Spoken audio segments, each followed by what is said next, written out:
a guy barely hanging on stumbles, bleeding like crazy. Right in front of him stands a massive, demon-like figure. The guy grits his teeth, hissing that God's dead. He rants that humans have sold their souls, worshipping gold and magic, making themselves easy prey for demons. Shivering from the pain, he tightens his grip on his sword, getting into position. The demon just towers over him, its eyes glowing like fire. It pulls out a sword glowing with red magic, preparing to end it all. But then, the human, with everything he's got, charges. He screams like a maniac, his teeth bared as he slams into the demon headfirst. Boom! An explosion rips through the air, lighting up the whole city in a flash. This isn't just any fight, it's from Arcane Soul, the most hyped fantasy apocalypse game around. Right now, the game's main character just got wrecked by the demon. Junsu Kim, a 22-year-old college student, pissed beyond belief. He curses at the game continuously as he looks at the screen and notices his character losing big time. The demon player in the game praises him for coming so far without paying any money. Junsu looks at the character confused, but the very next second, the demon character mocks him for not even needing to move his character to defeat Junsu's character. The demon's character operates in auto mode, moving automatically to defeat Junsu. The demon character's ID name is Filthy Rich Cheonma, which pisses Junsu off for all possible reasons. The man praises Junsu for showing him that players can reach such a high level without spending money on the game. Then, he starts beating up Junsu's subunit characters. He easily defeats Junsu and his subunits. Meanwhile, Junsu holds his phone angrily while making his way to college. He looks at the sky and screams in frustration, lamenting how he has spent 10,000 hours on this game to achieve his level without spending money, only to be defeated by a random character who pays to win. He believes that this is no longer a game but a gamble. His shoulders drop as he walks out of his college. He wishes he hadn't spent so much time on this game. He resolves to clear his daily missions and then focus on his assignments later. This guy may have been defeated in the game, but he never skips his daily missions to receive rewards. He finishes his mission and receives an award. He looks at the silver chest reward in a bored mood, expecting to get another Jonsa Kim avatar. To his surprise, he gets a Cheonma character, one of the best in the game. Junsu is shocked and celebrates his win.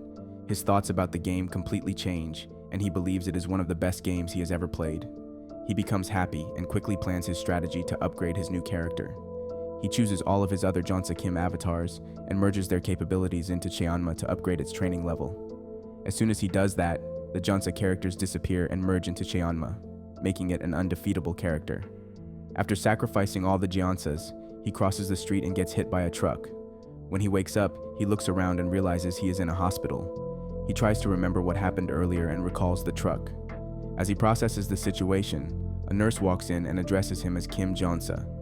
He feels confused and wonders why she is calling him Jonsa Kim instead of his real name. The nurse leaves to get the doctor. Junsu gets up and checks the name on his bed, which states that the patient's name is Jonsa Kim. He is shocked and feels weird about the hospital's typo mistake. He starts feeling guilty for sacrificing all the Jonsas for the sake of Cheonma's experience points, believing it is karma. He tries to stand but feels sharp pain in his foot and falls back onto the bed, screaming in pain.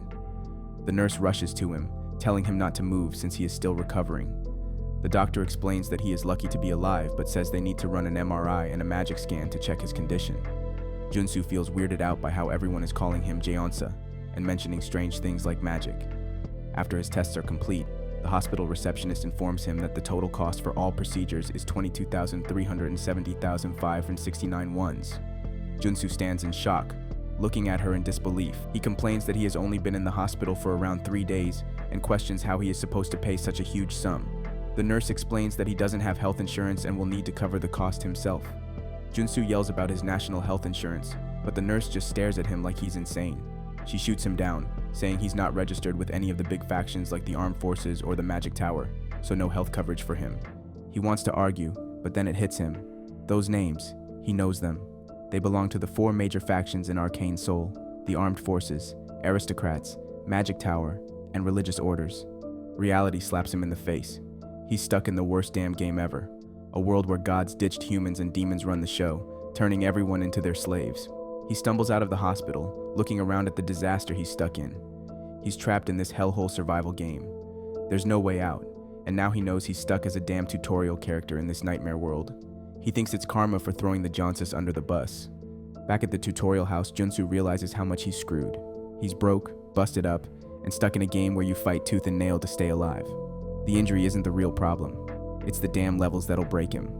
He crashes on the bed, ready to throw in the towel, but then it hits him. If he doesn't move, he's done for. He sits up, grabs a pen, and stabs his hand. A green flash heals it like magic. A system screen pops up, showing he's picked up a new trait. Junsu grins. The Jansa character is exactly what he needs. It's built for tutorials and levels up through pure experience. It's easier to grind and perfect for strategy. The health healing skill kicks in, and he feels a hell of a lot better. Surviving an arcane soul is impossible without cash, power, or luck, but Junsu isn't going to sit in some house waiting to die. He grabs his bag and heads out the door, ready to rip apart monsters to level up. His rank jumps up fast as he wrecks his way through the levels. After grinding for over 10,000 hours without dropping any cash, he hits rank 9 like it's nothing. He's fired up now, ready to push through to the next stage, determined to survive as long as he can. Junsu walks into Seonsu management and asks the manager for a mana cleaning job. The manager eyes his resume, clearly skeptical, and asks if he's sure about this. Junsu knows his situation. With no money and only skills that require cash to upgrade, this is the only job he can take right now.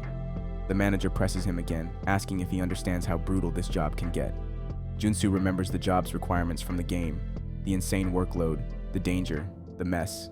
But still, he agrees, looking the manager dead in the eye, and says he's sure. The manager gives him the rundown. He'll be joining the first team heading out to the monster dens tomorrow. Junsu walks out of the office with a cocky grin, like he's got a secret plan up his sleeve. The next day, Junsu meets the team leader. The guy looks him up and down, shaking his head. He calls Junsu weak and says this job's way over his head. The team leader, Ro Deer, is an R-ranked warrior, and he doesn't hold back. He warns Junsu that this job is no joke and calls him a weakling. Junsu just shrugs it off, keeping it chill. He tells Ro that the management gave him the job, so they must think he's got what it takes to handle it. Ro Deer pulls him through his collar and tells him to stay focused and sharp inside the den, as he will not hesitate to kill him if Junsu becomes a mutant. Junsu casually agrees and gets ready. He thinks that bullying juniors is a common practice in both the game and real life. Junsu recognizes his character and realizes that he is still in his form before awakening, as he still has his human legs. Another member of the team, Porcupine, stops Ro Deer from being too harsh on Junsu. Ro Deer lets Junsu go and tells the team to get ready. Junsu beams with anger due to the mistreatment he gets from Ro Deer. Porcupine tells him not to pay any mind to Ro Deer, as he is actually a caring guy who is worried about Junsu. The team stands outside the den door and cringes at the stench coming from inside. The leader tells them to get ready as the team is about to enter the den. They rush inside and get in their positions. Junsu stands back as he watches the low-ranked slime monsters attacking the team. Junsu explains that these monsters might be small and weak, but they only die when the mana core inside them is destroyed. The leader tells the team to find the mana core of these slimes, but the team struggles to fight against the monsters. Junsu runs toward the team, which is being overwhelmed by the monsters, and tells them to step aside. He lunges at a monster with his spade and tells the team to step back. He pushes his spade down with a dark expression and breaks the mana core with a single strike. He gets excited and starts attacking the monsters. Within seconds, he begins killing all the slime monsters. The team looks at him with disbelief and calls it impossible for someone to be so skilled in this work. Junsu remembers the time when he acquired the treasure finding skill 2 days ago by finding a 501 coin. The next skill he acquires is the toxic resistance trait, which is also helpful for him in the cleaning den. Junsu explains that he can acquire any trait after meeting certain requirements, and he can use up to 6 traits at the same time, or change them as needed. Junsu uses his treasure finding trait to identify his enemies' weaknesses and strikes their mana cores within seconds. The toxic resistance trait also helps him remain unaffected by the toxic environment in the den. After finishing his work, he returns with his team on the bus. Porcupine approaches Junsu and praises him for his skills. While talking, Junsu notices that Porcupine has been contaminated by the mana in the den. He tries to stop him from overworking, but Porcupine insists that he needs to collect money to pay the debt collectors. 3 days in, the whole damn team is wiped out, coughing their guts up from the poisoned mana in the air. Ro Deer, not the kind to hand out compliments easily, gives Junsu a nod, telling him he's impressed. He mentions how Junsu's been toughing it out in this toxic hellhole, surviving the den's brutal atmosphere. Junsu smirks, thinking it's all thanks to his toxic resistance. Without that, he'd be long gone. But before he can enjoy the moment, all hell breaks loose. There's a commotion, and their eyes snap to Porcupine. He's breathing heavy, his body twitching.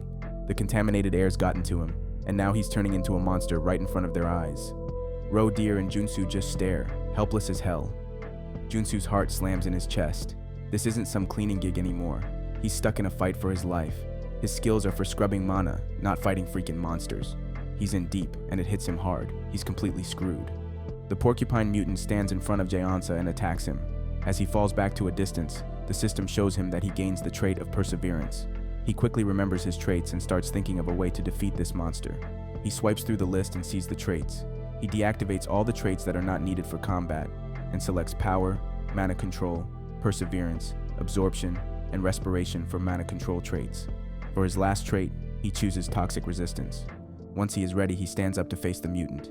He uses his power trait to increase his strength tenfold and swings a hit at the porcupine, sending it flying through the air. He feels a surge of hope, realizing he still has a chance to win. Suddenly, the porcupine curls into a rolling ball and charges at Jaeonsa again. Junsu panics as the attack nearly hits him. He dodges at the last second and counters with punches on the mutant. As he lands some solid hits, Porcupine launches its spikes at him, forcing Junsu to retreat in pain. He attempts another attack, but this time, his arm gets severed. He screams and clutches the bleeding stump, despair creeping into his mind. He begins to think this tutorial character might be utterly useless, beaten so easily. In his pain, he remembers the time he used Jaeonsa while playing the game, and realizes he never paid attention to the character's health status. In the present, the porcupine mutant raises its fist to crush Junsu when, out of desperation, Junsu lands a powerful punch on its face. Junsu rises, and to his shock, his arms transform into those of a mutant. The system informs him that he acquires a new trait, mutant muscles. He explains to himself that his reckless fighting was intentional, as he needed to activate this trait by using power and mana control traits simultaneously. The mutant charges at him again, but Junsu defends with ease, countering with powerful attacks of his own. Just as Junsu begins to gain the upper hand, the mutant unleashes its spikes and slams him to the ground, leaving him heavily injured. This blow, however, triggers another evolution in Junsu's body. He acquires a new trait, the mutant body, which allows him to fight the porcupine mutant on equal footing. Amidst the chaos, Deer slowly comes to, his vision blurry as he watches the wild battle unfold. His jaw drops in disbelief. Junsu, this weakling he'd mocked earlier, is actually holding his own against the mutant.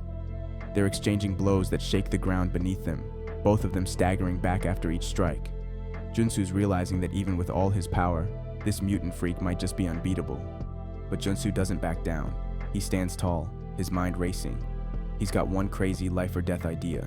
He decides to throw all caution to the wind. He turns off his toxic resistance, letting the poison in the air and the contaminated mana rip through him. His body starts mutating, transforming into something else entirely. His power surges wild, untamed, and he can feel his body change in real time. Then, in an instant, a massive beam of energy erupts from him, shooting out with enough force to send the mutant flying. It crashes into the distance, completely obliterated. Junsu stands there, breathing heavy, feeling the aftermath of his insane gamble. He turns to Deer, who's just staring at him, wide-eyed and speechless. Junsu watches the system screen pop up, confirming his new trait, Mutant Junsu. He grins, knowing he's just crossed a line he can never come back from. Deer looks at Junsu in shock as Junsu marches towards him in his monstrous form. Just as Junsu is about to attack he splatters blood and changes back into his human form.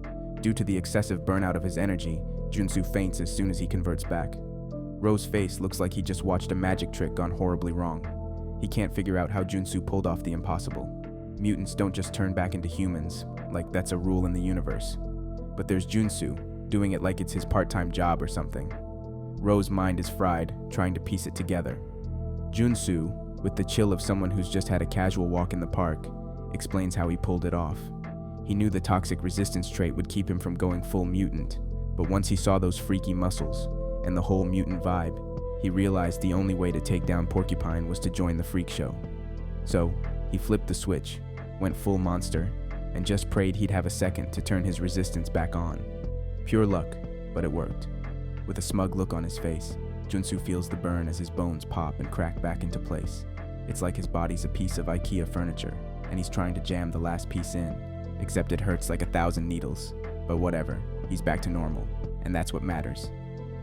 Junsu strolls over to the dead porcupine, his eyes lighting up like a kid in a candy store when he spots the level 1 mana core. He snatches it up with a grin that's borderline evil. He jumps around happily after finding the mana core. And the other team members ask him about his condition, as they are confused about how he is able to recover from his mutant state. They look at him suspiciously, so Junsu makes an excuse to stop the team members from spreading rumors. Ro tries to argue with him, but Junsu hands him a bunch of mana cores, which shuts him up. Junsu casually walks away and tells the team to hurry up so they can walk outside and breathe some fresh air. The team looks at the 0-level mana cores and becomes happy that Junsu has given them a bunch. Junsu walks away, smirking, knowing that he has saved the teammates' lives and given them those mana cores, so he is sure they will keep his secret. Ro looks at the mana cores and stares at Junsu, who is leaving the den. The next day, at Seonsu management, the manager politely asks Junsu about the incident that happened in the den. He asks if there was anything that caused him any trouble. Junsu gets weirded out by the manager calling him sir and becomes suspicious about why he is acting so polite all of a sudden. He tells the manager that the mission was only tough in the end. The manager rubs his hands and asks Junsu why he didn't tell him that he was a superhuman, so he could have assigned him a better task than cleaning the monster's den. Junsu sips his coffee and understands the situation, realizing the manager is mistaking him for a superhuman. In Arcane Soul, the superhumans are those species who gain powerful manas after they awaken their abilities, making them the nobility of the apocalyptic world, where power means everything. Only these superhumans can defeat the mutants, so it's no wonder the manager assumes Junsu is a superhuman. But it's all thanks to Junsu's traits that he is able to defeat the mutant. The manager tells him that they will talk about the payment now. He stacks a huge amount of money in front of Junsu and explains that he takes 20% of the 50 million wons from each team member's payments. But since there was an accident, he will only take 5% of Junsu's payment and give him a bonus for saving other team members. Junsu stares at the money in shock and smugly tells the manager that he would love to work with him again. After he gets the 12 million wons, he walks outside the office. He's about to leave when one of his team members approaches him. He comments that Junsu seems to be in a good mood, which means he has gotten good pay for his work. The team member asks him for a favor and tells him that his wife is sick and unwell, so he wants Junsu to help him with some money. He bows down in front of Junsu and begs him for help. Junsu glares at the man in front of him, his mind screaming that this is a survival game where trust is as useless as a wet paper towel. In this world, anyone would stab you in the back the second you blinked. But then, one look at the man bowing in front of him makes Junsu's conscience waver.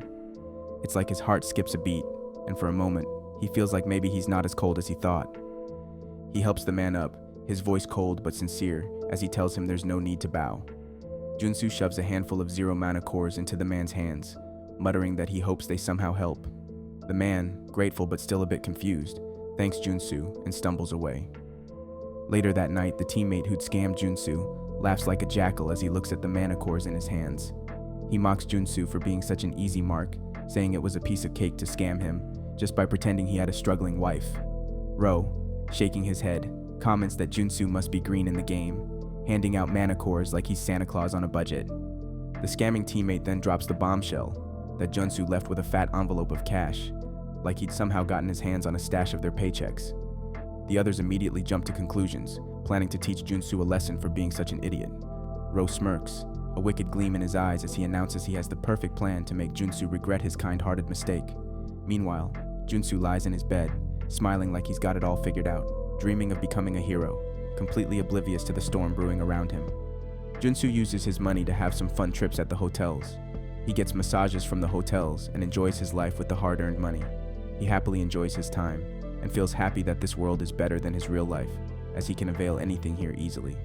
Suddenly, when the massager presses his arm, he feels pain surging inside his bloodstream. He realizes that even after spending 3 days in a complete rest period, his mutated arm still affects his body. He decides that he will stay out of the mutation-based assignments so he can focus on his recovery. Switching bodies can help one to change their body shapes, but these changes can also cause side effects on one's body when the changes are too big. He turns on his back and gets a back massage. He wonders that he can survive in this world without using his other traits. He looks out of the window and suddenly notices that the people sitting outside are from the Iron Fist gang. He watches as the gang members flex themselves around. Junsu looks out over the streets of Arcane Soul, and it hits him like a ton of bricks. These streets aren't ruled by the authorities. They're ruled by the gangs, the ones with powers so much higher than anything the law can dish out. Sure, his traits helped him get through that first scrape, but next time, he's gonna need something a hell of a lot more than just that. His brain clicks, and it's like a light bulb going off. This whole game is pay to win. Money talks. Simple as that. Junsu heads to the Seoul General Store, determined to get his hands on something that'll give him the edge. He strolls up to the counter and tells the manager he's got loot from a demonic mission. The manager gives him the side eye, clearly not impressed, and says they don't deal in zero mana cores. Junsu smirks, his plan already in motion. He's not here for a zero mana core, he's here to sell something much better. He pulls out the mana core and places it on the counter. The manager's eyes practically bulge out of her skull. She leans in, staring at the core like it's made of pure gold, and remarks that it's a 2-level mana core. Junsu nods, his smirk widening. He remembers how he'd absorbed all the 0-level cores into the first level one, upgrading it to level 2. The result is a core worth way more than what it originally was, and he's ready to cash in on it. Time to rake in the rewards. Junsu happily looks at the money in the store manager's hands and feels triumphed that his hard work of synthesizing the 0 mana cores into this 2-level core was a successful plan. The store lady hands him 4.77 million won for the price of that core. He thanks her and asks if there were any weapons in the shop. She happily tells him that there are weapons in the back room and asks him to follow her to the weapons room. She happily shows him all the weapons in her inventory, and Junsu excitedly guys a lot of machine guns. He walks outside happily with his new weapons. Suddenly, a girl calls him out and asks if he is a part of the mercenary. She asks him for help. Before Junsu could have said anything, the girl took out a bunch of money and asked him to help her. She explains that she is here on a business trip, but she is afraid of the Iron Fist gang, so she wants him to accompany her to her accommodation. One look at the 500,000 won in front of him changed his mind, and he agreed to be this girl's bodyguard. He matches forward and tells her that they will be heading towards her accommodation now. She gets happy and thanks him for his help. She takes him to her accommodation, but Junsu starts noticing the strange and eerie passage. He noticed that the place was too remote for her to be staying, as he couldn't sense anyone else living there at all. She makes a sharp turn and tells him that her accommodation is in this alley. She enters a dark alley and tells him that it's almost there, so he should come along with her. Junsu tells her that it is too dark in the alley, and he can hardly see anything. Suddenly his eyes start glowing, and a new trait is acquired. The bright eyes trait helps him see in the dark alley. He looks at the woman who is holding a gun pointed towards him. He quickly realizes that this was a trap set for him. He tries to run away from her, but his back bumps into Ro Deer, who looks at him smirking. Junsu was confused as to why these people were being like this when he had done nothing wrong to them. Ro Deer explains that they are simply mugging him with no particular reason behind it. Junsu takes this chance and makes a run to escape them, but the girl with the team shoots him on his back. He tumbles down the stairs and falls to the ground. Ro Deer complains that the girl should have shot his leg instead, so they could have sold him alive to other mages. She simply says that at least she didn't let him escape from them. They walk to Junsu's body and consider him dead for good. Another teammate suggests that they should quickly take Junsu's money and stuff. Ro Deer scratches his head and agrees, but as soon as they approach the place where Junsu's body had fallen, they get shocked when they see nothing there. Ro Deer quickly alerts the group that Junsu's body has gone missing. In a flash, the alley lights were wrecked, and the whole team was plunged into darkness. Junsu didn't waste a second, knocking out one of the idiots like it was nothing. Ro Deer was standing there, completely dumbfounded, trying to figure out how Junsu was still breathing. Junsu, barely holding it together from the beating he just took, stood there grinning like a madman. He wasn't about to die when the guy he saved in the den was trying to off him. He'd grabbed a bulletproof vest at the weapons shop, and that thing saved his skin from the bullet. That's when he got the new trait, the playing dead trait. It helped him pull the ultimate bluff, tricking these morons into thinking he was toast. Without missing a beat, Junsu appeared right behind Ro and cracked him with a punch that sent him flying. He didn't say a word. This time, he wasn't lifting a finger to save that bastard. Junsu calls Ro a bastard and punches him away. Ro gets up and tries to fight back with Junsu, but the only thing he succeeds in is getting punched by Junsu. Junsu glared at Ro, calling him the most ungrateful piece of work he'd ever met. He'd saved Ro in the den, and instead of thanking him, the idiot planned to kill him. As Junsu beat the crap out of Ro, the girl from the team took a shot at him in the dark. Her aim was all over the place, and her bullet missed, but the sound of her shot gave Junsu the heads up he needed. Looking at her, Junsu felt a rush of regret. He'd been an idiot for showing even the slightest bit of kindness to these people. The real monsters in Arcane Soul weren't the mutants or the demons, it was these people. They were the ones who'd stab you in the back when you least expected it. He cursed himself for being such a fool, and pulled out his gun to fix the mess he'd made. He fired a shot, taking out the girl's arm and knocking out another teammate by shooting him in the shoulder. He then turned his attention back to Ro, ready to finish him off once and for all. But before he could act, Ro Deer kicked him in the gut, sending him reeling. When Junsu recovered, he looked up at Ro, realizing something was off. Ro's legs had morphed into those of a damn deer. Junsu's eyes widened as it hit him. Ro had transformed into a superhuman. He cursed under his breath. This game was trash. How the hell was he supposed to fight someone who could just flip a switch and turn into a monster mid-battle? He explained to himself that characters could transform once their traits met the requirements. A level 1 superhuman? That's basically a guy with the strength of someone holding a machine rifle. Junsu wasn't dealing with a man anymore, he was dealing with a walking, talking weapon. Junsu looks at Ro with fear as the superhuman threatens to kill him. Ro jumps in the air as Junsu goes through his stats. The Ro deer has the traits of omnidirectional movements and bucking. Ro uses his traits and scales up the wall to attack Junsu. Just as Ro's deadly attack was about to strike Junsu, he dodged it and landed in a safe zone. Ro uses this chance and lands another kick on Junsu. This time it hits Junsu according to Ro deer, who smiles when he sees his kick landing on Junsu. However, Junsu reveals that he didn't dodge Ro's kick because he simply didn't need to. He revealed that he was holding an extendable baton to block Ro's kick. Junsu is happy that he has bought this baton from the weapon shop since Jeonsa Kim is a character who specializes in using close-range weapons, so this baton was the perfect weapon for him. Every character has their own specific traits, and Junsu was well aware of this fact. He used the baton to push off Ro deer's foot from him. He makes the strategy to defeat Ro deer, which is through using this baton to smash his legs. According to his plan, he uses the baton on Ro, which helps him acquire a new trait, which is the trait of smashing. Junsu's grinning like a madman as he realizes he's unlocked a combat trait that's all about wrecking fools. He's slicing and stabbing, hitting Ro deer with everything he's got.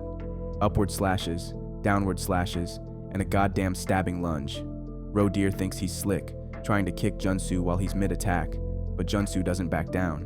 He takes the damn kick straight to the chest and still swings that baton like it's a damn wrecking ball. The impact hits, and bam, another combination trait unlocked. Junsu's smirking, thinking this is about to be the highlight of his damn day. He's got the smash and combination attacks now, both of them the kind of moves that can drop anyone in the arcane world. He doesn't waste any time, using the combo to send Ro deer into a world of pain. Then he finishes him with a brutal stabbing lunge that sends the bastard flying, crashing to the ground, knocked the hell out. Junsu's standing over him, feeling like a king now. He took down a superhuman with nothing but his raw grit and these new tricks, but before he can even process how sweet this victory feels, his hands start glowing red, like something in his body's shifting. He's confused at first, feeling the heat rising through him. He thought the fight was over, but his body's reacting like it's still got something to prove. Then, out of nowhere, a blinding light bursts from him like he's about to explode, and Junsu can't believe it when the power-up hits. He's damn shocked, feeling the energy surge through him despite taking all those hits from Ro deer. A message pops up on the screen, telling him he's gained the superhuman trait. Junsu laughs under his breath, shaking his head. This game is no longer just a game for him. He's leveled up, and now he's the one who's gonna make everyone else eat dirt. Junsu gains new abilities. His body beams with energy, and he is amazed by his new power. The system pops a new message that he has awakened a new trait, Level 1 Superhuman. He looks at his hand, clenches his fist, and realizes that he is a superhuman now. He laughs evilly and screams that he has finally become a superhuman. A man steps in while he is celebrating his new achievement. Now he can easily get high salary offers as a mercenary and can apply for low-interest loans from the bank. The strange man tells him that he has made a mess out of that place. Junsu turns around and looks at the man. Junsu realizes that this man is Cheolguan Kim, who is the second character a player gets in Arcane Soul after Jeonsa. He is a mechanized soldier who specializes in firing weapons with a prosthetic arm. Junsu remembers that the problem is that Cheolguan Kim is the boss of the ruthless Iron Fist gang, and Junsu is afraid that Cheolguan isn't going to like the fact that he ended up fighting on his turf. Cheolguan Kim, along with his gang members, points a missile launcher at Junsu's chest and asks if he knows he is in their turf. Junsu replies with fear in a stuttering way that he was suddenly attacked and had to fight back because he doesn't want to be killed by them. While loading a gun, Cheolguan asks Junsu if Ro deer and his team frightened him more than they did. Junsu carefully thinks about the situation. His current situation isn't good, and he can definitely not fight against a gun and take them all on in his current state. Cheolguan points the gun at Junsu's heart and says, "Tough guy, you got it all wrong." He angrily tells Junsu that he will show him what happens when he messes up in his territory. Junsu's eyes darken as he thinks of a plan. He tells Cheolguan that he has some bad news for him. He grabs the gun and says it's going to take a hell of a lot more than a bullet to kill him. He immediately clicks the trigger from Cheolguan's hand. His action annoys Cheolguan. Cheolguan starts thinking about what's wrong with Junsu. Junsu steps back and puts his hand on his bleeding shoulder. Soon enough, he receives a new message from the system that he has unlocked a new trait of regeneration, and his wound starts healing with the energy coming from his body. He tells Cheolguan that he barely felt that gunshot. Cheolguan looks at him with an amused face and tells Junsu that he has an interesting trait. Junsu, with a resilient face, thinks that the regeneration trait is the upgraded version of healing wounds, which he got after becoming a level 1 superhuman. He thinks strategically that guys like Cheolguan prey on the weak, so he has to bluff his way out of it. He points toward people he has killed before, and says he has the skills to survive too. He challenges the Iron Fist gang. Better be ready and put up a good fight if they want to bring the great Junsa Kim down. Cheolguan smirks and tells Junsu that he likes his guts.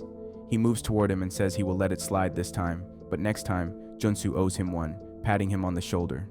He whispers in his ear that he knows what that trait means, and squeezes his shoulder with his prosthetic arm. Junsu replies that he'll remember that. Junsu thinks Cheolguan has acknowledged how strong he is. Cheolguan offers him to work together on projects sometime. Junsu thinks Cheolguan doesn't stab people in their backs, so it will be good to have a connection with him. He shakes hands with him.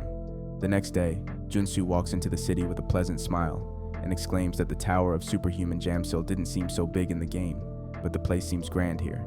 He excitedly enters the tower and looks around happily. He states that this place is completely different from his neighborhood. A lady greets him and welcomes him to the tower. She asks Junsu how she can help him. He blushes and thinks she seems familiar to someone. He thinks she's an NPC. The tower staff girl smiles and asks if he's there to register as a superhuman. She guides him toward a device that measures his mana and trait circuits.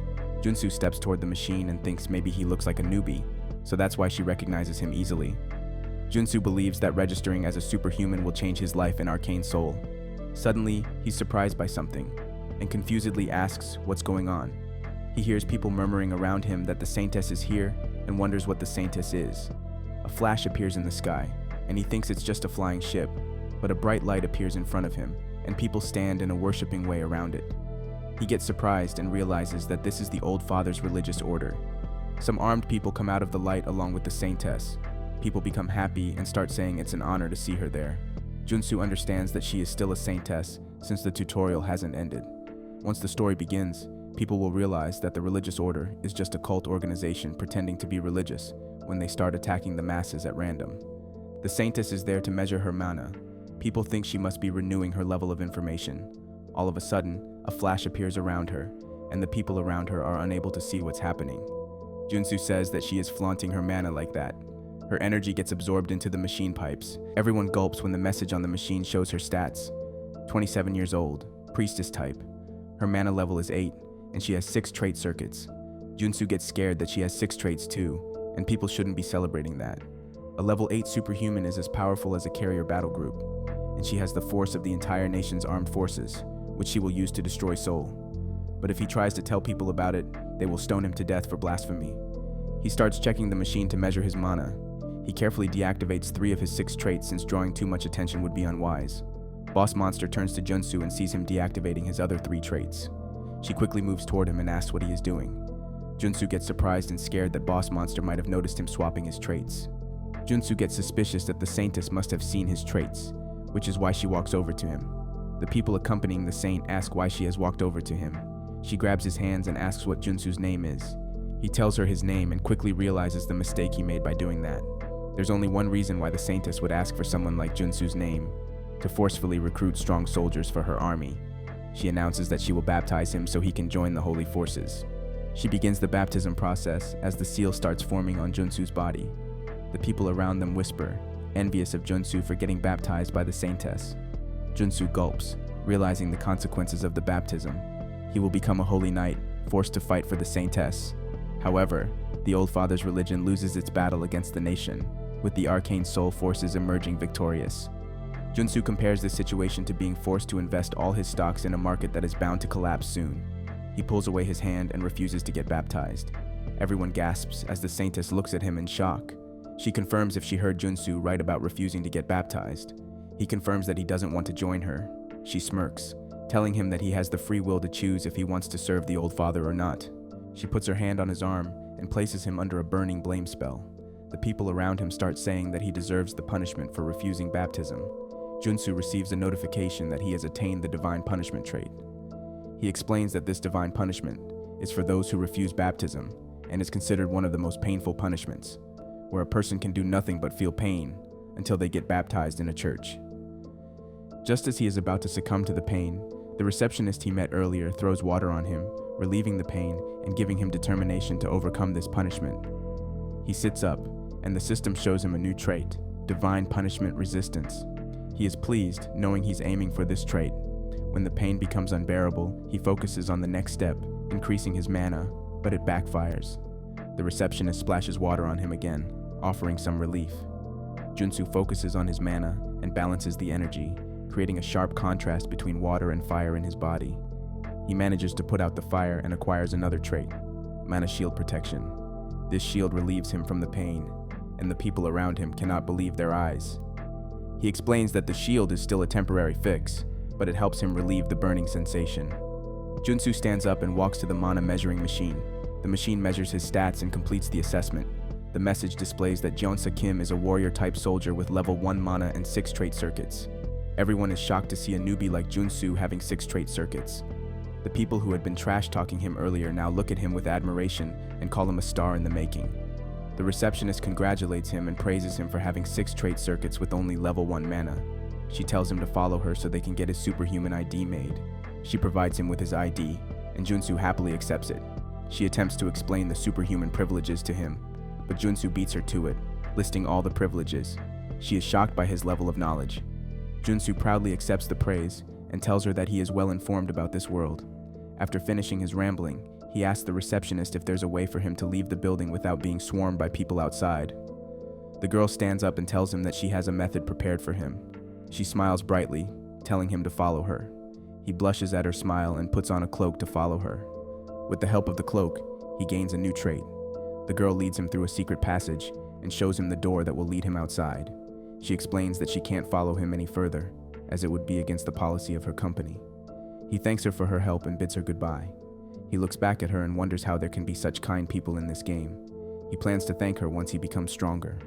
After she leaves, Junsu remembers that he didn't ask for her name. He pulls out her business card and reads her name. Suddenly, he is shocked. The name on the card is Soren Bayek, the name of a ruthless character in Arcane Soul. The game had portrayed her as a bloodthirsty character, but he wonders how such a kind woman could have turned into such a monstrous one. Junsu continued his work in the den, but after a few days he felt extremely exhausted. He sat down to rest for a while and checked his trait stats. He got frustrated at the Saintess for putting a baptism mark on him, because now he can't use any other cleaning traits, as he is using the traits to prevent the holy flames from burning his body. He is also bound not to take another work job because of the debuff. He explains that he needs a rare potion that will help him get free from the holy marking, but that potion is very expensive, and this cleaning job will not be able to help him buy that potion anytime soon. He gets an idea and asks the manager of his cleaning company to assign him a task where the reward is that rare potion. After his work, he visits the chief, who is delighted to see him in his office. Junsu asks him if he has found any of the missions with the potion as a reward. At first, the chief doesn't tell him about any mission, but just as Junsu is about to leave, he tells him that a mission has been found where the reward is the rate potion, and the requirements are also those of Junsu's current stats. The chief gives him the details about the mission, that the head of top security needs a level 1 superhuman who can help them with their son's condition. Apparently their son has the mana equivalent to level 5, but due to some reasons, he isn't able to unlock his superhuman trait. The chief shows Junsu the picture of the person who needs help, and Junsu quickly accepts the mission. The next day, they visit the manor of the head security couple. The chief feels restless as he waits for the couple to arrive in the meeting room. Junsu is amazed by the manor and quickly understands that this couple is fully loaded. Just as the chief was thinking about why the couple was late, the couple arrived there and got their attention. The woman introduces herself as Miri Lee and her husband as Jungju Seo. She politely greets them and enters the room while her husband follows her with a sour expression. The chief stood up and started to bow in front of the couple quickly. He thanked them for making time to meet him and Junsu. Junsu looked at the couple and analyzed that this couple was over level 6, as they were emitting a huge amount of mana from their body. Jungju complains that Junsu looks like a weakling to him. Miri tells her husband to either behave himself or stay in the study room if he doesn't want to behave. The husband unwillingly sits next to her on the sofa, while his wife tells the guests to sit down. She asks them if they have come to their mansion, so that means they are accepting the job offer. Junsu casually replies that he will only give his answer after he sees their son, and figures out what is the main reason why he hasn't awakened his trait yet. Jungju gets angry and smashes his hand on the table. He angrily stands up and tells Jungju that he is not going to tell him anything, as he considers him a weakling. Miri quickly controls her fuming husband and apologizes to Junsu for her husband's sudden outburst.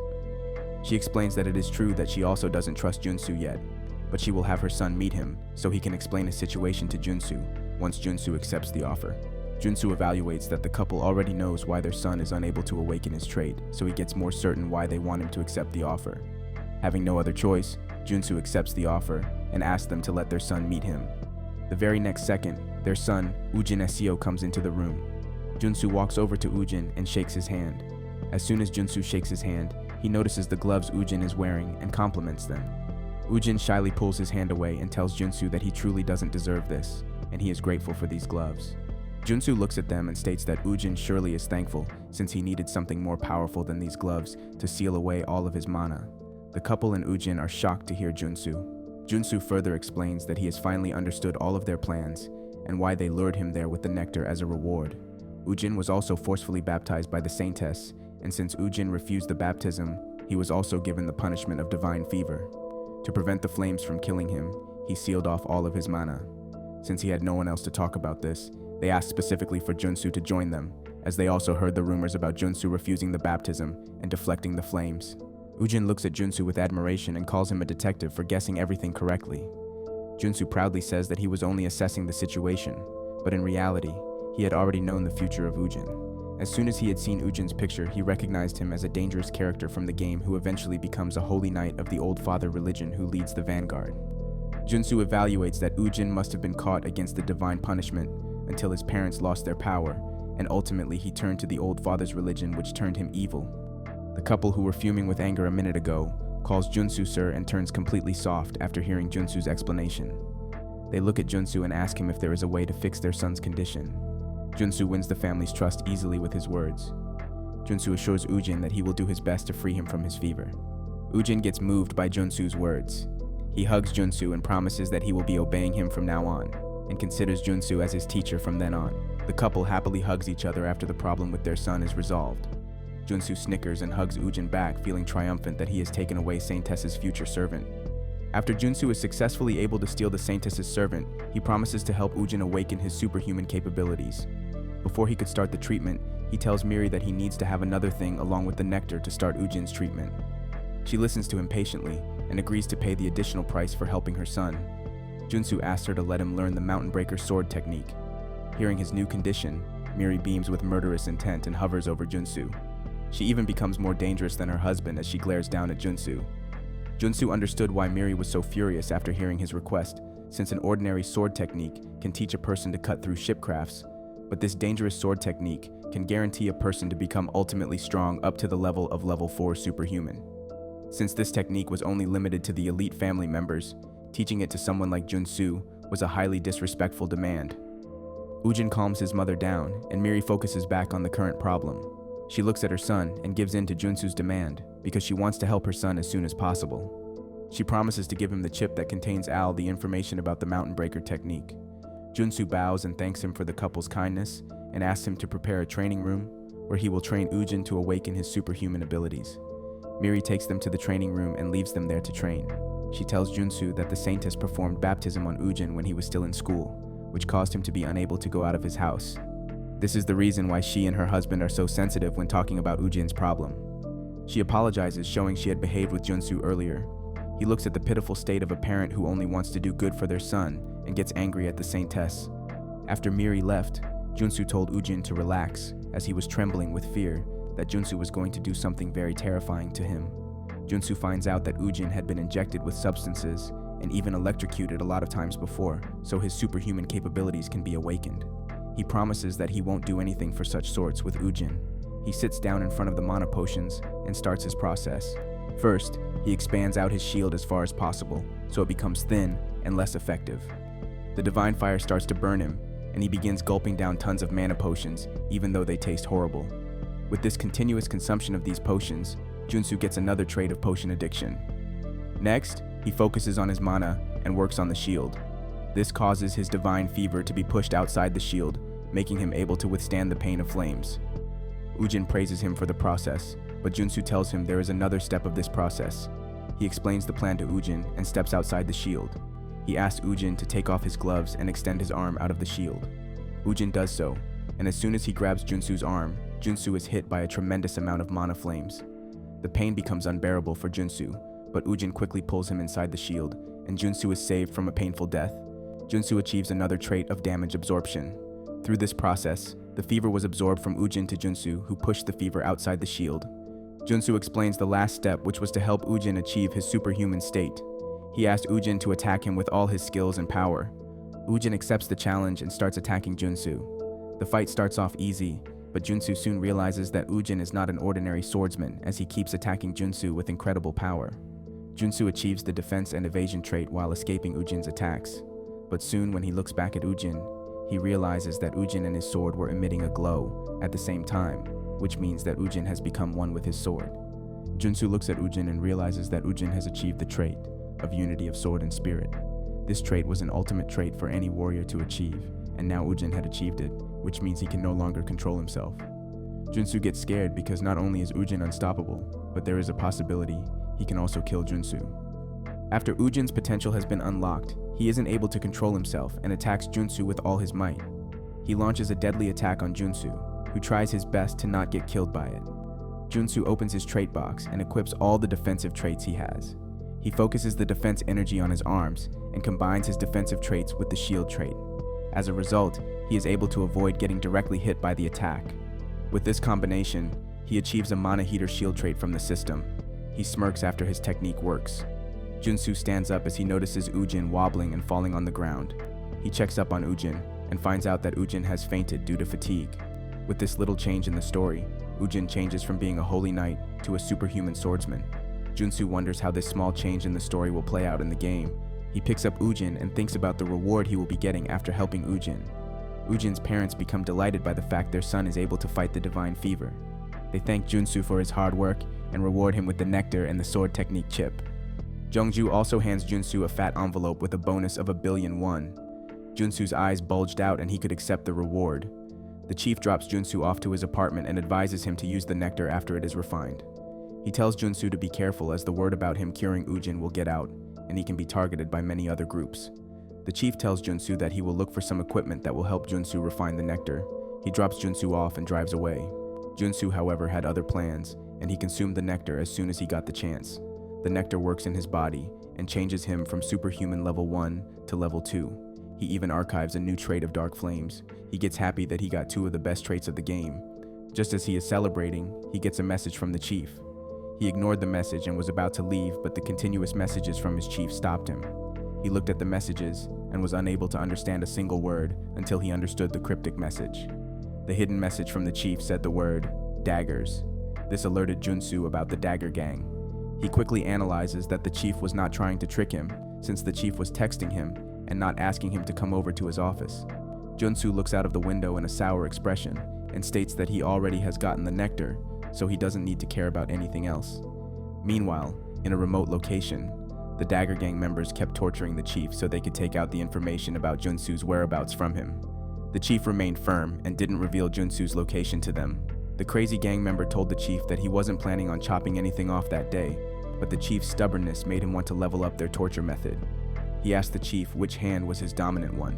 The chief remained silent, so the gang member chose one of his hands and was about to chop it off when a huge blast got their attention. They all looked back at the source of the commotion and noticed one of their gang members crawling inside.